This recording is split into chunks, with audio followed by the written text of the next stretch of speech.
Selamat datang di channel Novel Official. Sebelum kalian mendengarkan novel Pesona Pujaan Hati, jangan lupa like, share, and subscribe. Kalau tidak kusentil jantung kalian. Hehehehe. Tanpa lama-lama lagi langsung saja kita masuk di alur cerita novelnya. Bab 5171. Sisi lain, Charlie membawa Claudia kembali dari pusat perbelanjaan ke rumah baru Nyonya Louise. Dia dan Stephanie, seperti di panti asuhan, membantu Nyonya Louise di dapur dan membantu Nyonya Louise memasak hidangan semeja lezat. Nyonya Louise dan Stephanie sangat senang mengetahui bahwa urusan kuliah Claudia telah diselesaikan. Mereka berdua menyatakan dukungan 100% untuk jurusan arkeologi pilihan Claudia. Mereka berempat makan siang dengan gembira. Stephanie menyarankan, "Kakak Charlie, apakah kamu punya sesuatu untuk dilakukan sore ini? Kalau tidak ada, ayo kita bawa Claudia ke tempat pemandangan terkenal di Aurus Hill." Charlie meminta maaf. Dia berkata, "Siang ini tidak nyaman. Saya saja baru kembali, dan saya masih memiliki beberapa hal yang harus segera ditangani." Charlie telah meminta Ishak untuk pergi ke Porter, dan meminta alamat lengkap wanita tua yang memberikan sulur anggur Phoenix, yang saat ini berada di negara tersebut. Selain mengunjungi wanita tua itu, Charlie juga harus menerapkan dan memasukkan agenda pernikahan Sheldon dan Yasita. Saat berada di Amerika, Sheldon melamar Yasita, yang memang banyak mengubah kesan Charlie tentang dia. Selain itu, Sheldon adalah ayah Sophie dan Rosalie. Charlie tidak berniat untuk terus mempermalukannya lebih lama lagi. Dia meminta mereka untuk mengadakan upacara pernikahan. Setelah upacara pernikahan selesai, dia akan sepenuhnya memberikan kebebasan Sheldon. Dan dia menunggu mereka kembali ke China untuk membicarakan tanggal pernikahan. Charlie berencana melakukannya sekarang. Stephanie mendengar bahwa Charlie sibuk. Jadi dia tersenyum dan berkata, "Tidak apa-apa. Bagaimanapun, Claudia masih memiliki waktu 1 bulan sebelum mulai kuliah. Kita punya banyak waktu. Kita bisa berdiskusi lagi setelah kamu longgar." "Oke," Charlie setuju. Setelah itu, dia berkata, "Kalau begitu tunggu sampai saya menyelesaikan pekerjaan saya beberapa hari ini." Setelah itu, Charlie mengirim pesan WeChat ke Rosalie, menanyakan apakah dia ada di villa keluarga Harker. Melihat pesan Charlie, Rosalie bertanya kepadanya, "Tuan Wade, kamu sudah kembali?" "Saya sudah kembali," Charlie menjawab. "Saya tidak jauh dari villa keluarga Harker. Saya mau mampir sebentar." "Aku di sini. Aku di sini," Rosalie berkata dengan bersemangat. "Semua orang di keluarga Harker ada di sini. Ayahku juga ada di sini. Kapan kamu datang?" Charlie melihat ke waktu dan berkata, 20 menit. "Oke," Rosalie berkata dengan penuh semangat. "Kalau begitu aku akan menunggumu." Setelah Charlie mengucapkan selamat tinggal pada Nyonya Louise, dia pergi ke villa keluarga Harker sendirian. Hari-hari ini, semua orang di keluarga Harker sangat gembira dan tidak bisa melepaskan diri. Yasita dihidupkan kembali dari lengan patah, dan mengusulkan Rosalie mempromosikan 2 tingkat, menjadi prajurit bintang 5. Bagi keluarga Harker, ini adalah peristiwa bahagia yang bahkan tidak dapat mereka impikan. Selain itu, ada kegembiraan besar lainnya, yaitu Yasita menyetujui lamaran pernikahan Sheldon. Setelah Charlie kembali ke Tiongkok, keduanya dapat memilih hari yang baik untuk menyelesaikan pernikahan. Beberapa hari terakhir ini, Holden, lelaki tua dari keluarga Harker, sangat bahagia setiap hari. Dia berharap putrinya bisa menikah secepat mungkin. Sebagai seorang ayah, dia selalu sangat tertekan dengan keadaan putrinya. Seorang wanita cacat dengan lengan patah juga seorang ibu tunggal yang melahirkan seorang anak di luar nikah. Dia telah menderita terlalu banyak dalam 20 tahun terakhir. Kurangnya cinta dan kasih sayang telah terisi, dan dia secara alami sangat senang. Mengenai Rosalie, tidak perlu dikatakan lagi. Dalam beberapa hari terakhir, dia mencari agenda pernikahan di internet, berharap bisa merencanakan pernikahan yang tak terlupakan untuk orang tua. Bab 5172. Mendengar bahwa Charlie akan datang, Rosalie segera memberitahu orang tua dan kakeknya Holden. Satu keluarga sangat bersemangat. Mereka segera memanggil semua anggota keluarga Harker dan menunggu di halaman untuk menyambut Charlie. Ketika Charlie tiba, Keluarga Harker sudah mengantri di kedua sisi villa keluarga Harker. Sheldon yang berpenampilan baru juga sedang dalam perjalanan untuk menyambutnya. Begitu Charlie keluar dari mobil, keluarga Harker yang dipimpin oleh Holden berlutut serempak. Mereka berkata dengan hormat, "Tuan Wade." Bahkan Sheldon, setelah melihat semua anggota keluarga Harker berlutut, dia juga berlutut tanpa ragu di sisi Yasita dan Rosalie. Charlie sedikit terkejut, dan dengan cepat berkata, "Tolong bangun. Ini bukan hari pertama kalian mengenal saya. Mengapa kalian membuat pertunjukan besar?" Holden, yang tergeletak di depan, berkata dengan hormat, "Tuan Wade. Kebaikan Anda kepada keluarga Harker sebesar gunung. Keluarga Harker bisa memiliki keberuntungan hari ini. Semua berkat Tuan Wade. Tolong Tuan Wade menerima penghormatan keluarga Harker." Charlie maju sebentar, membantu Holden berdiri, lalu berkata dengan tegas, "Keluarga Harker telah lama setia padaku. Sebagai balasannya aku memberi cukup." Kemudian, dia berkata kepada orang lain yang masih gemetar, "Semuanya, tolong bangun. Saya ada urusan dengan Tuan Harker, Nyonya Harker, dan Tuan Schultz. Ayo masuk ke dalam. Kita bicara bisnis." Holden tahu Charlie datang karena urusan pernikahan putrinya dengan Sheldon. Dia bahkan lebih bersemangat. Dia membungkuk untuk melakukannya. Dengan sikap mengundang, dia berkata dengan keras, "Tuan Wade, silakan." Semua orang pindah ke lobi di lantai pertama villa. Holden meminta anggota keluarga Harker lainnya untuk bubar sementara. Hanya menyisakan Yasita, Sheldon, dan Rosalie. Keempatnya duduk di sofa penerima tamu. Dan Charlie langsung ke intinya. "Tuan Harker, saat Tuan Schultz dan Nyonya Harker berada di Amerika Serikat, mereka sudah berniat untuk menikah. Saya ingin tahu apakah Anda mendukungnya?" Holden berkata tanpa ragu, "Tentu saja mendukung. 10.000 dukungan." Charlie mengangguk dan berkata, "Kalau begitu, mari kita tetapkan waktu pernikahan. Shangri-La dapat dibuka kapan saja untuk digunakan. Taman Gantung adalah tempat yang terbaik untuk dibicarakan di Aurus Hill, namun tidak pernah menerima reservasi di sini. Sejak didirikan, hanya Charlie dan Claire yang mengadakan pernikahan di sana." Dari sudut pandang Charlie, Sheldon adalah anak laki-laki tertua keluarga Schultz dengan status terkemuka. Sedangkan Yasita adalah ibu kandung Rosalie. Karena dia ingin mengadakan pernikahan untuk mereka, dia tentu saja harus membuatnya lebih megah dan lebih mewah. Penawaran mereka mengadakan pernikahan di Taman Langit adalah solusi terbaik yang bisa diberikan Charlie sejauh ini. Rosalie juga sangat senang ketika mendengarnya. Dia pernah tinggal di Shangri-La untuk sementara waktu dan tahu bahwa Taman Langit Shangri-La luar biasa mewah dan indah. Mengadakan pernikahan impian di sana sangat tak tertandingi.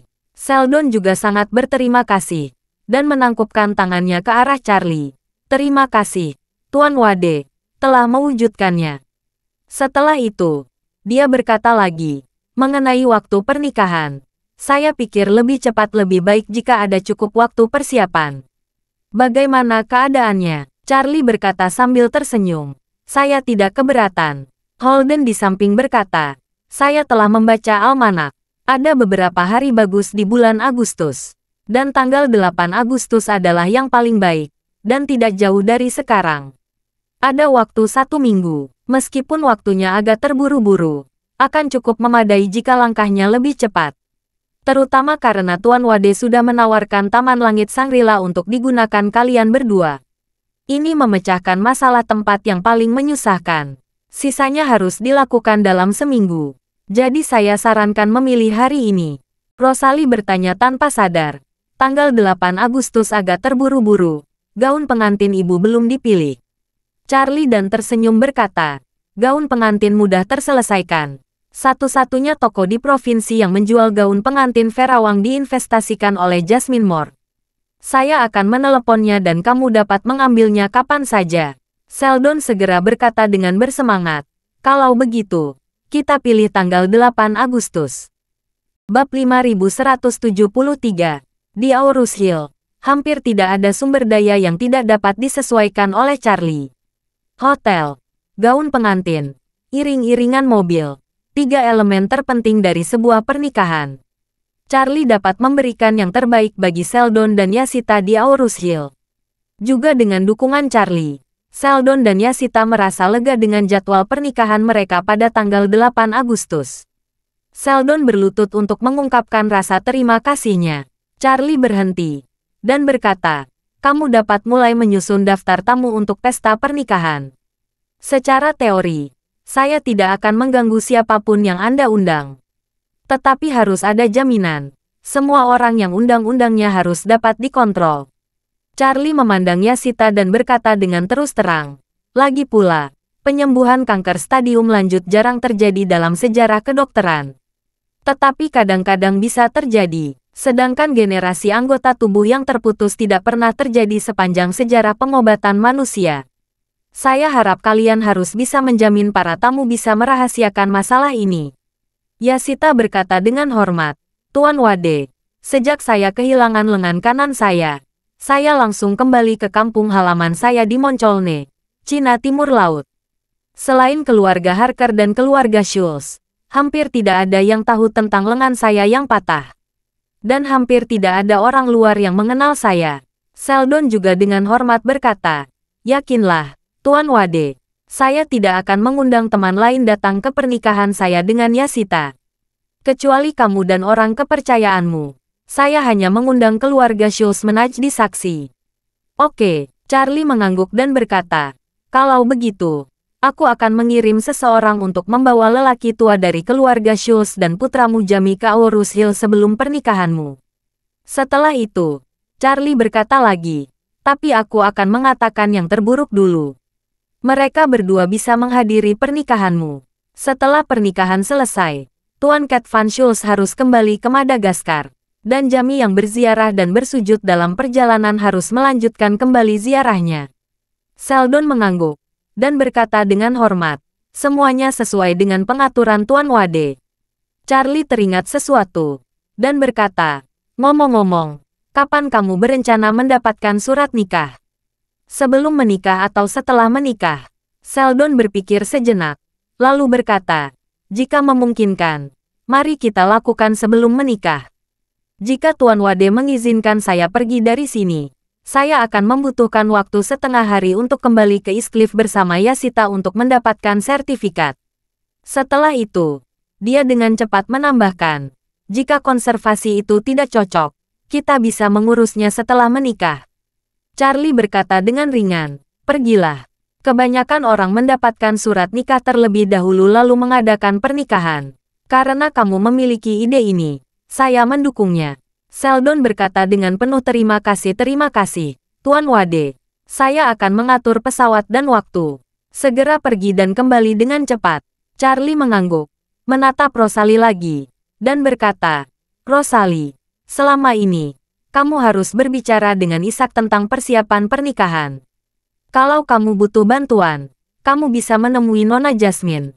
Aku akan membuat grup untuk kamu nanti. Saya akan meminta dia membantu kamu dengan gaun pengantin. Jika kamu membutuhkan bantuan saya, jangan ragu menghubungi saya."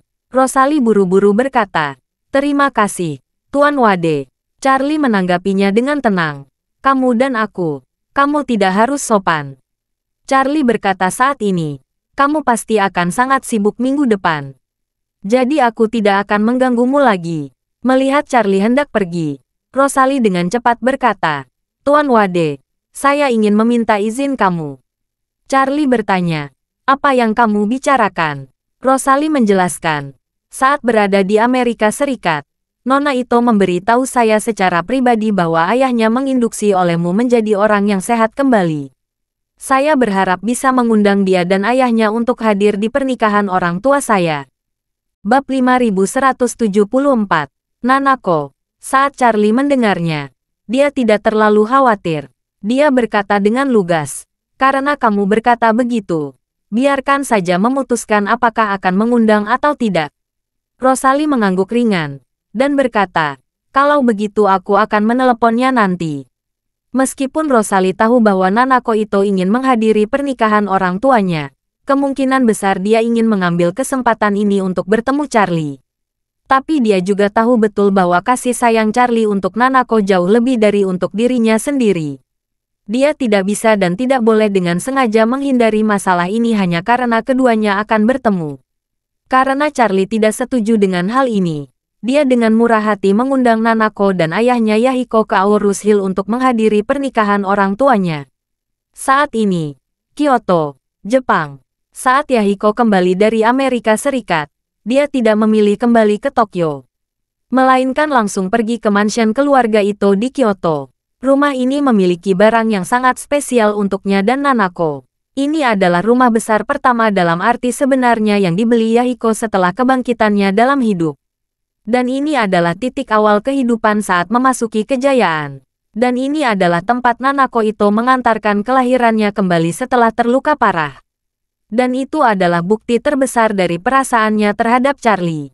Kali ini Yahiko bisa menumbuhkan kakinya lagi, yang memberikan pemahaman baru tentang kehidupan. Saat ini, dia tidak hanya kehilangan keinginan untuk menang dan kalah, tetapi juga kehilangan rasa dekadensi setelah diamputasi. Saat ini, dia merasa hidup ini terlalu baik. Dia hanya ingin menghabiskan setiap hari bersama keluarganya dengan bahagia dan tanpa penyesalan di hari-hari mendatang. Sedangkan yang lainnya, itu menjadi kurang penting. Dan Nanako Ito juga mendapat pencerahan baru. Setelah mengambil alih keluarga Ito, dia bekerja tanpa pamrih sebagai wanita yang kuat. Dia takut keluarga Ito akan kesepian di tangannya dan mengecewakan ayahnya. Tetapi setelah kembali dari Amerika Serikat kali ini, dia menyadari bahwa ayahnya tidak lagi peduli dengan bisnis dan uang. Dan dia sendiri tidak terlalu tertarik dengan hal-hal ini. Dalam hal ini, tidak perlu terlalu banyak menyalahkan dirinya sendiri. Kyoto tidak hanya membuat dirinya bahagia, tapi juga bisa tinggal bersama ayahnya, yang jauh lebih nyaman daripada tinggal di Tokyo, kota metropolis yang penuh dengan gedung-gedung tinggi. Selama Yahiko ada di sini, dia bisa hidup dengan percaya diri dan berani menjadi orang yang sehat. Pelayan yang bekerja di sini juga orang kepercayaannya. Tidak perlu khawatir dengan kelahiran kembali anggota tubuh yang terputus. Saat ini, Yahiko sedang berada di halaman tempat Nanako dan Charlie berjalan di salju. Dia berlatih ilmu pedang dengan Hiroshi. Tuan dan pelayan selalu bersikeras dengan kendo. Akhirnya sembuh, dan melakukan hobi ini lagi. Nanako Ito, di sisi lain, sedang duduk di kamar bergaya Jepang dengan pintu kayu terbuka di sebelah halaman. Meja kayu halus dipasang di atas tatami. Setelah dicocokkan dengan hati-hati, dimasukkan dengan hati-hati ke dalam botol. Di halaman, suara tuan dan pelayan saling tertutup dengan pedang kayu dan berteriak bergema. Nanako tidak hanya merasa terlalu kacau, tetapi dia sering mengeluarkan energinya dan menyaksikan mereka berdua berdiskusi satu sama lain dengan minat yang besar. Pada saat ini, ponselnya tiba-tiba bergetar di bawah meja. Dia melihat ke bawah dan melihat bahwa itu adalah Rosalie yang menelepon. Senyum bahagia muncul di wajahnya. Dia berteriak keras kepada dua orang di halaman. Odo-san, Tanaka-san, berhenti sebentar. Kita mungkin harus bersiap pergi ke Tiongkok. Bab 5175. Mendengar apa yang dikatakan Nanako, Yahiko menghentikan apa yang dia lakukan. Bersandar pada pedangnya dan bertanya dengan terengah-engah. Nanako, apa yang kamu bicarakan? Pergi ke China. Ya, Nanako menjawab sambil tersenyum. Tunggu sebentar, saya akan menjawab panggilannya. Yahiko semakin terkejut, mengira Nanako Ito telah menerima telepon dari seseorang. Dia berkata bahwa dia akan pergi ke China, tetapi dia tidak mengharapkan telepon itu belum dijawab. Nanako menghubungkan telepon, dan Rosalie di sisi lain bertanya, Nona Ito, saya menelepon, apakah mengganggu? Tidak, Nanako menjawab sambil tersenyum. Saya tidak sibuk. Sedang bermain-main dengan bunga. Ada apa Nona Schultz menelepon? Rosalie langsung ke intinya. Ini tentang pernikahan orang tuaku. Nanako bertanya dengan heran. Orang tuamu akhirnya menikah. Ya, Rosalie berkata dengan jujur. Tuan Wade baru saja dating. Tanggal pernikahan orang tua saya sudah dikonfirmasi tanggal 8 Agustus. Saya ingin mengundang Nona Ito dan Tuan Ito ke Aorus Hill untuk menghadiri pernikahan mereka. Nanako menjawab tanpa ragu. Bagus. Selamat sebelumnya untuk paman dan bibiku. Aku dan ayahku harus tiba di Aorus Hill sebelum tanggal 8 Agustus. Rosalie berkata sambil tersenyum. Terima kasih banyak. Pernikahan orang tuaku akan diadakan di Shangri-La Hotel, Nona Ito. Jika nyaman, kamu dapat tinggal di Shangri-La. Beritahu saya waktu keberangkatanmu. Saya akan membantu mengatur penjemputan dan kamar terlebih dahulu. Oke, kata Ito Nanako sambil tersenyum dalam hatinya. Sampai jumpa di Aorus Hill kalau begitu. Rosalie juga berkata, oke, sampai jumpa di Aorus Hill. Nanako tiba-tiba teringat sesuatu. Dia cepat-cepat berkata, ngomong-ngomong, Nona Schultz, kalau kamu perlu merangkai bunga di lokasi, mengapa tidak biarkan saya melakukannya? Saya belajar merangkai bunga bertahun-tahun. Saya tidak cukup rendah hati untuk mengatakan bahwa saya memiliki beberapa pengalaman di bidang ini. Saya bisa memesan bunga terbaik di seluruh Jepang. Saya dapat menyiapkan bunga segar dari Jepang dan membawanya ke sana untuk membantu kamu menghias pemandangan. Rosalie tahu merangkai bunga Jepang dengan sangat baik, dan tahu bahwa itu dibudidayakan secara mendalam sebagai seni di Jepang. Nanako adalah seorang wanita dari setiap keluarga dan telah mempelajari merangkai bunga selama bertahun-tahun. Pemahamannya tentang merangkai bunga pasti sangat mendalam. Dan itu sama sekali tidak sebanding dengan toko bunga perusahaan pernikahan. Jadi, dia terkejut dan berkata, sungguh, Nona Ito, apakah ini akan membuatmu terlalu banyak kesulitan? Tidak, Nanako Ito berkata sambil tersenyum. Sejujurnya, saat longgar aku suka merangkai bunga, termasuk sekarang. Saya sedang bermain dengan bunga dan tanaman. Kalau kamu yakin mempercayakan saya dengan semua rangkaian bunga di tempat, saya pasti tidak akan mengecewakan kamu. Rosalie berkata tanpa ragu. Itu benar-benar indah. Oke, terima kasih, Nona Ito. Nanako tersenyum dan berkata, sama-sama, Nona Schultz. Kalau kamu memiliki sketsa tata letak, ingatlah untuk mengirimkannya kepada saya. Saya akan merujuk ke gaya pernikahan dengan rangkaian bunga yang bagus. Oke, Rosalie buru-buru berkata. Setelah rencananya keluar, saya akan mengirimkannya sesegera mungkin. Tidak masalah. Setelah menutup telepon, Nanako bersorak. Odo-san, tanggal 8 Agustus saya akan pergi ke Aorus Hill menghadiri pernikahan orang tua Nona Achuls. Saya berjanji akan merangkai bunga untuk orang tuanya. Yahiko juga sangat senang. Dia tersenyum dan berkata, saya akan mengikuti pengaturan kamu. Saya akan pergi kapanpun kamu menyuruh saya pergi. Nanako berseru. Kalau begitu sudah beres. Kita pergi tanggal 5. Setelah itu, dia berkata lagi, ngomong-ngomong, Odo-san, bisakah saya kembali lebih lama? Saya ingin tinggal di Aorus Hill beberapa hari lagi. Yahiko mengangguk. Terserah kamu. Bab 5176. Nanako Ito berkata dengan gembira. Ini kesepakatan. Yahiko bertanya padanya. Karena kamu ingin tinggal lebih lama, apakah kamu tidak ingin membeli rumah di Aorus Hill? Kalau tinggal di hotel sepanjang waktu, saya takut itu akan terlalu membosankan. Nanako Ito bertanya kepadanya dengan mata terbelalak. Apakah tidak apa-apa, Odo-san? Bisakah kita membeli rumah di Aorus Hill? Yahiko menggelengkan kepalanya tanpa daya. Kamu kepala keluarga Ito. Terserah kamu membelanjakan uangnya. Apa kesepakatannya? Cari rumah yang cocok dulu. Hiroshi berkata tanpa berpikir. Tidak masalah, Nona. Saya akan berangkat pagi-pagi sekali. Setelah itu, dia bertanya lagi. Ngomong-ngomong, Nona, apa kamu memiliki persyaratan untuk rumah? Nanako berpikir sejenak, dan berkata, lebih besar, lebih tenang, lebih jauh. Tidak masalah, kamu tidak dapat menemukan rumah bergaya Jepang di Aorus Hill. Saya tidak ingin rumah megah, lebih baik sederhana dan elegan. Ngomong-ngomong, kamu bisa membeli beberapa mobil, dan memilih beberapa pelayan yang mahir berbahasa Mandarin untuk merawat rumah. Hiroshi Tanaka mengangguk dan berkata, oke Nona, kalau begitu saya akan memilih seseorang untuk dibawa bersamaku. Setelah memilih rumah, kalau perlu melakukan perubahan, kamu dapat langsung melakukannya. Nanako Ito menginstruksikan, atur jet pribadi, masker, dan kacamata hitam sepanjang waktu. Dalam situasi kamu saat ini, kamu harus meminimalkan terlihat. Selain itu, setelah tiba di Aorus Hill, kamu bisa pergi bekerja sendiri dan tidak mengganggu Charlie Kun. Hiroshi berkata dengan hormat. Oke Nona, saya akan memperhatikan. Nanako berdiri dan berkata dengan penuh semangat. Kalau begitu ayahku dan aku akan menunggu kabar baikmu di Kyoto. Setelah selesai berbicara, dia berbalik dan berlari keluar.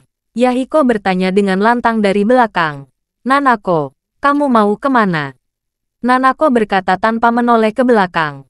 Aku akan ke kuil Kinkakuji dan meminta Omamori untuk Tuan Charlie.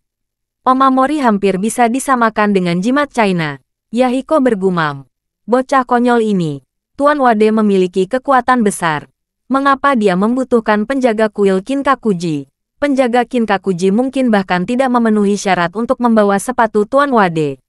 Bagaimana bisa jimat di kuil bumi melindungi Raja Kera? Hiroshi dengan sengaja merendahkan suaranya dan berkata, Tuanku, kamu mungkin tidak tahu bahwa penjaga kuil paviliun emas itu sebenarnya adalah tanda cinta. Mereka hanya akan meminta Omori di sana untuk kekasih mereka. Orang-orang muda berpikir bahwa penjaga kuil Kinkakuji mewakili pernikahan dan dapat membantu dalam pernikahan. Jika menginginkan penjaga untuk keluargamu, kamu dapat pindah ke kuil lain. Yahiko sedikit terkejut dan tersenyum tak berdaya. Gadis ini tidak bisa diam. Setelah itu, dia tiba-tiba teringat sesuatu. Dia menatap Hiroshi dengan gugup dan bertanya, Hiroshi, Nanako akan membeli rumah di Aorus Hill. Dia tidak akan memutuskan untuk menetap di China suatu hari nanti, kan? Hiroshi menggaruk kepalanya dan berkata dengan jujur, Tuanku, saya pikir apa yang kamu katakan juga mungkin. Meskipun Tuan Wade sudah menikah, saya dapat mengatakan bahwa perlakuannya terhadap Nona sangat istimewa. Pada waktunya, mungkin dia bisa menjalin hubungan baik dengan Nona. Hei Yahiko menghela napas dan berkata, jika dia bisa mendapatkan apa yang diinginkannya, dimanapun dia tinggal di masa depan, aku akan mendukungnya.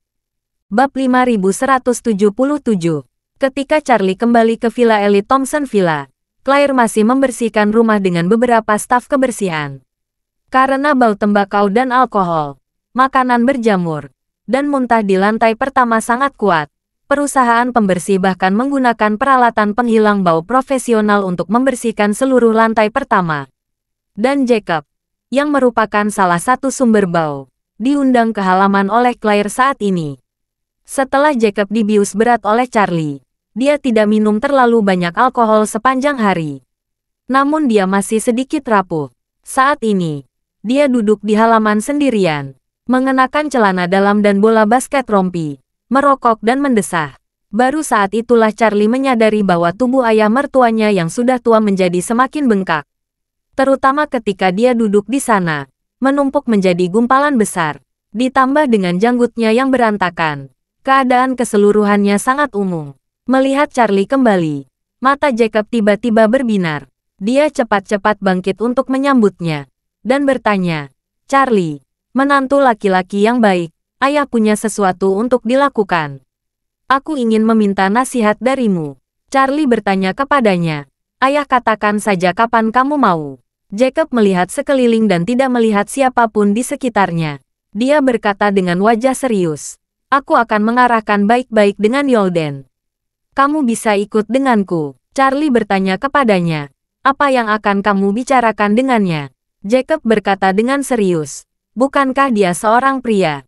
Aku akan berunding dengannya dan melihatnya agar tidak mengganggu Bibi Hall. Mungkin dia masih memiliki hati, rela melepaskan, dan Bibi Hall mungkin akan kembali padaku. Wajah Charlie penuh dengan tanda tanya. Ayah, tidak ada salahnya mengatakan bahwa seorang pria tidak mengambil cinta orang. Tapi tegasnya, kekasihmu adalah istrimu, bukan Bibi Hall. Kalau kamu datang untuk menyatakan cinta kepada istrimu, teorimu masih cukup berguna.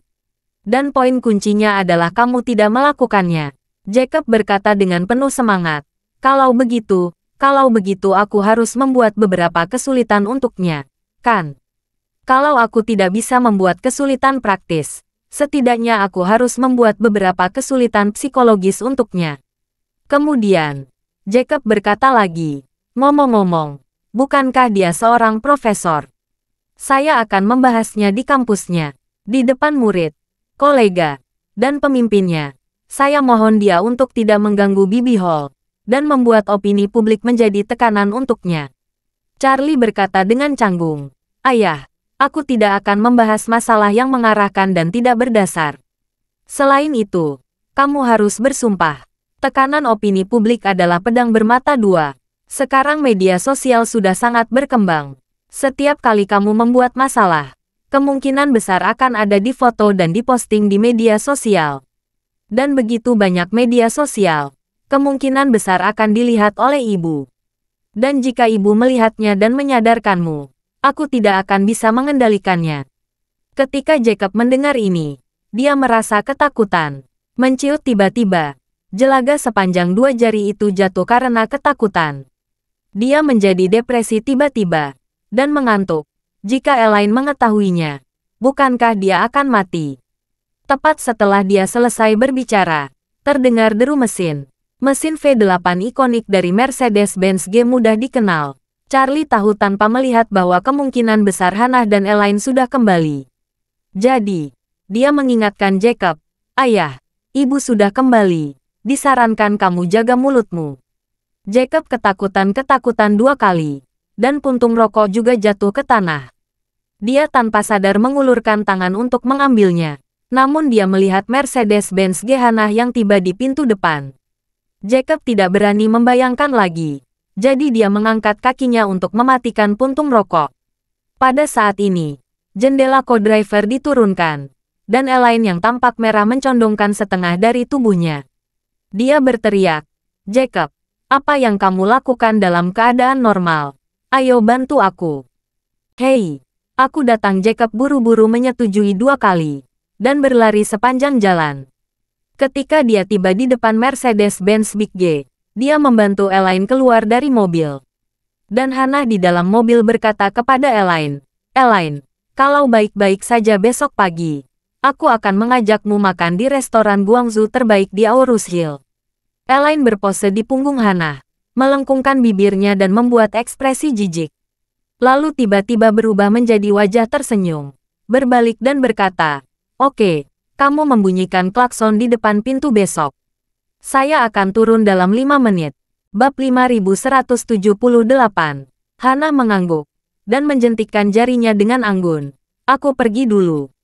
Sampai bertemu besok." Setelah itu, dia menginjak pedal gas dan mobil menjauh. Elaine berjalan pulang dengan dukungan Jacob. Dia mengutuk, "Hannah, sialan. Hari ini dia membuatku. Kurasa dia bahkan tidak tahu nama di belakangnya. Sialan, Tuhan sangat tidak melihat. Membiarkan wanita seperti ini menghasilkan uang." Jacob berkata dengan santai, "Karena kamu tidak bisa melihatnya seperti ini, jauhi dia. Jangan perhatikan dia. Jangan beri dia kesempatan untuk mempermalukanmu. Itu saja." "Kamu tahu kentut apa?" Elaine berkata dengan sangat serius. "Ketika aku kaya, meskipun dia Hannah membenciku sampai ke tulang, dia selalu mengikuti di belakang pantatku. Kamu tahu kenapa?" Jacob mengangguk. "Aku tahu. Jangan mengambil keuntungan dari bajingan itu. Meskipun kalian berdua tidak dilahirkan oleh ibu yang sama, temperamen dan kepribadian kalian tidak berbeda. Kalian seperti saudara perempuan. Dia mengundangmu makan siang. Kalian berdua pasti akan pergi." Elaine sama sekali tidak merasa bahwa Jacob sedang mengejek dirinya sendiri. Dia berkata dengan sangat bangga, "Ini disebut bisa membungkuk dan meregang. Tidak ada yang akan kesulitan dengan uang." Kemudian, Elaine berkata lagi, "Cepat bantu aku kembali ke rumah. Ada hal penting yang harus kulakukan." Jacob tidak berani melakukan kesalahan, dan dengan cepat membantu Elaine masuk ke dalam rumah, lalu membawanya ke lantai 3. Begitu Elaine memasuki ruangan, dia mengantar Jacob keluar, lalu mengeluarkan kosmetiknya, dan mulai berdandan dengan hati-hati di depan cermin. Sambil merias wajah, dia memasukkannya ke mulut. "Sial, ingatkan kamu, Hannah, menghasilkan uang dengan melakukan siaran langsung." Seolah-olah tidak ada yang tahu bagaimana siaran langsung. "Saya juga ingin siaran langsung. Aku akan mulai malam ini. Tidak akan lama lagi aku akan memiliki lebih banyak penggemar dan menghasilkan lebih banyak uang daripada kamu." Ada juga hari-hari ketika dia tidak memancarkan wajah dengan hati-hati, dan Elaine tidak dapat menahan diri untuk tidak menggunakan terlalu banyak kekuatan begitu dia mulai. Dia segera mengubah dirinya menjadi riasan yang tebal. Namun, Elaine sangat tenggelam dalam dirinya di cermin. Dia terkejut dengan bangga. Bukankah ini jauh lebih cantik dari Hannah? Dia Hannah menjual kematian untuk menarik penggemar. Sedangkan aku, Elaine, mengandalkan kecantikan. Aku juga bisa menarik banyak penggemar. Saat ini, Claire mengetuk pintu dan berkata, "Bu, makan malam sudah siap." Elaine tidak peduli tentang makan. Dia berkata dengan santai, "Aku tidak mau makan. Kalian saja yang makan." Claire berkata, "Kamu sudah keluar seharian. Bagaimana mungkin kamu tidak makan malam?" Elaine berkata dengan santai, "Aku tidak makan. Kakiku tidak nyaman. Naik turun tangga merepotkan." Setelah mendengar ini, Claire tidak berkata apa-apa lagi. Dia berbalik dan pergi ke bawah, menyiapkan makan malam untuk Elaine di ruang makan, dan membawanya. Berpikir bahwa mereka semua wanita, dan ibunya sendirian di kamar. Claire tidak mengetuk pintu ketika dia masuk. Setelah memasuki pintu, dia masuk dan berkata kepada Elaine yang sedang duduk di meja rias dengan punggung menghadapnya. "Tapi, hari ini aku tidak punya waktu untuk memasak. Saya memesan beberapa makanan untuk dibawa pulang, dan aku akan memberi sebagian. Kamu bisa makan selagi hangat." Elaine mengutarakan kepalanya, menunjuk ke sofa beanbak dan meja kecil di ambang jendela. Dia berkata dengan santai, "Kamu taruh saja di sana." Melihat Elaine memakai riasan tebal, Claire sangat ketakutan sehingga dia mundur memilih tanpa sadar, dan berkata, "Bu, kenapa kamu memakai riasan tebal seperti itu? Apakah itu tebal?" Elaine melihat sekeliling cermin dan merokok.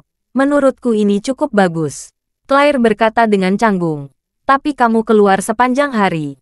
Untuk apa kamu kembali ke wajah? Mungkin kamu mau keluar lagi malam ini." Elaine dengan cepat bertukar tangan dan berkata, "Aku tidak keluar. Aku hanya ingin bersenang-senang. Biarkan saja." Bab 5179. Ketika Charlie, Claire dan ayah mertua Jacob sedang makan di ruang makan, Elaine bersembunyi di kamarnya dan membuka platform video pendek. Di era di mana semua orang bisa menjadi jangkar, bahkan seekor anjing pun bisa siaran langsung online. Bedanya hanya ada penonton atau tidak. Elaine meraba-raba untuk membuat ruang siaran langsungnya sendiri. Dia dan memasukkan 4 kata ruang siaran langsung Elaine di kolom nama ruang siaran langsung. Setelah itu, dia menyelesaikan pembuatan ruang siaran langsung dan memulai siaran langsung online pertama dalam hidupnya. Segera setelah siaran langsung dimulai, Elaine mulai mencari cara untuk menambah keranjang belanja. Dia telah menonton siaran langsung Hannah, dan tahu bahwa hal terpenting dalam siaran langsung adalah membawa barang. Dan untuk membawa barang, harus punya gerobak kuning kecil, dan harus jualan sendiri. Konsumen bisa melakukan pemesanan hanya setelah link produk dipasang. Namun, setelah lama mencari, dia tidak dapat menemukan pintu masuk operasi kereta belanja. Dalam keputusasaan, dia membuka mesin pencari dan memasukkan kata kunci, "Mengapa tidak ada keranjang kuning selama siaran langsung?" Hasil pencarian membuat Elaine ambruk. Dia melihat jawaban dengan peringkat tertinggi, dan bergumam, "Kamu harus memiliki lebih dari 1.000 penggemar sebelum dapat membuka keranjang kuning kecil." "Sialan, aku membutuhkan 1.000 follower." Elaine mengutuk. Lalu dia melihat di daftar penggemar. Tidak ada satupun penggemar. Sebelumnya, Elaine hanya menonton tetapi tidak memposting di platform video pendek. Dan bahkan nama akunnya adalah default system. Jadi dia tidak memiliki banyak penggemar atau teman. Melihat persyaratan kaku 1.000 penggemar untuk membuka keranjang kuning kecil itu, dia sangat tertekan.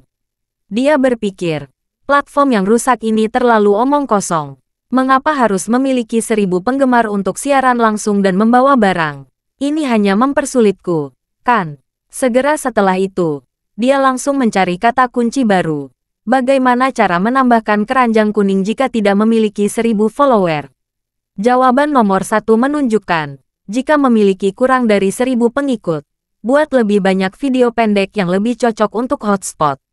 Coba tambahkan beberapa tag dan pemosisian populer ke video. Algoritma sistem akan meningkatkan insight kepada pengguna dengan tag yang cocok dan positioning. Tentu saja, Anda juga dapat memulai siaran langsung dan menarik perhatian penggemar melalui siaran langsung, yang akan lebih cepat. Jika tidak berhasil, Anda dapat pergi ke platform e-commerce untuk membeli 1000 penggemar. Ada penjual yang berspesialisasi dalam menambah 1000 follower hanya seharga sekitar 200 yuan. Melihat ini, Elaine tidak bisa menahan diri untuk bersenandung. Saya perlu membeli follower. Saya tidak mampu kehilangan orang itu. Terlalu lambat untuk membuat video pendek satu persatu. Jadi mari kita langsung menyiarkannya secara langsung. Dia beralih kembali ke perangkat lunak video pendek, memulai debutnya. Sangat mudah untuk memulai siaran langsung. Namun apakah seseorang akan menontonnya adalah masalah besar. Masalah yang dihadapi Elaine sekarang adalah siaran langsung terbuka. Tetapi jumlah orang di ruangan itu selalu nol. Setelah menunggu selama 20 menit, tidak ada yang masuk ke ruang siaran langsungnya. Elaine tidak bisa menahan cemberut. Mengapa tidak ada orang? Apakah petugas sengaja menargetkan saya dan tidak memberi saya lalu lintas? Setelah memikirkannya, Elaine membuka mesin pencari lagi. Mencari mengapa tidak ada yang menonton siaran langsung. Segera, dia menemukan jawaban yang menurutnya dapat diandalkan. Jawabannya adalah, jika siaran langsung pendatang baru adalah awal yang dingin, pertumbuhan lalu lintas akan sangat lambat. Yang terbaik adalah memulai dengan panas. Kemudian temukan cara untuk meningkatkan retensi penggemar, sehingga algoritma resmi dapat menangkap data di ruang siaran langsung Anda. Jika sistem menemukan bahwa data Anda bagus, algoritma akan memandu Anda secara otomatis. Ada banyak cara untuk menarik pengguna secara aktif. Namun yang paling sederhana adalah promosi resmi. Pertama-tama investasikan 1 atau 2.000 yuan untuk mempromosikan ruang siaran langsung Anda, dan efeknya akan langsung terlihat. Melihat ini, Elaine mengangguk setuju, dan bergumam. Benar saja, bau anggur ini juga takut akan lorong yang dalam. Tidak peduli apa, aku harus menarik penonton pertama. Bukankah hanya 1 atau 2.000 yuan? Elaine melakukan apa yang dia katana. Segera mengikuti langkah-langkah yang diberikan oleh mesin pencari. Dia menginvestasikan 2.000 yuan untuk mempromosikan ruang siaran langsungnya di halaman promosi resmi. Bab 5180.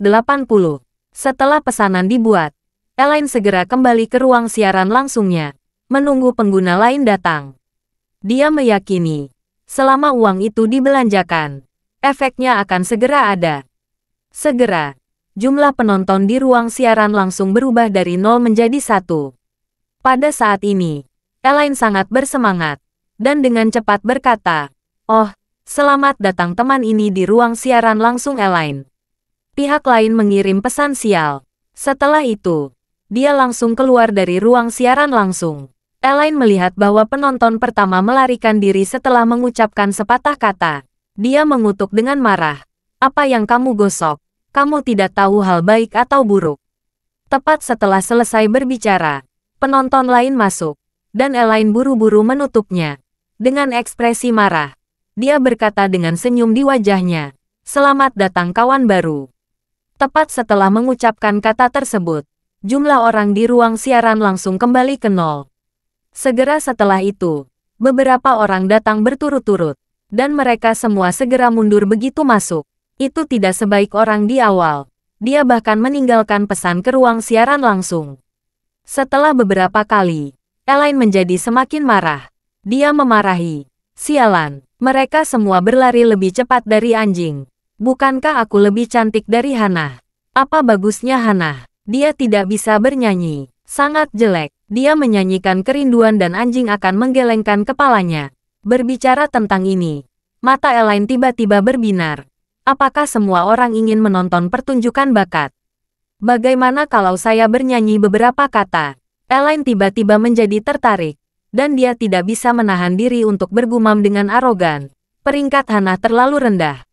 Kalau saya ingin bernyanyi, saya bisa menyanyikan yang tingkat tinggi. Ini versi bahasa Inggrisnya dari My Heart Eternal. Bisakah ini menarik kelompok penggemar? Elaine berdeham dan bernyanyi dengan emosional dengan suaranya yang tuli nada. "Setiap malam dalam mimpiku, aku melihatmu. Jika kamu..." Tepat saat dia bernyanyi, seorang penonton memasuki ruang siaran langsung dan tinggal selama sekitar beberapa menit. Jumlah orang di ruang siaran langsung tetap satu dalam beberapa detik terakhir. Saat Elaine melihatnya, dia langsung meledak kegirangan.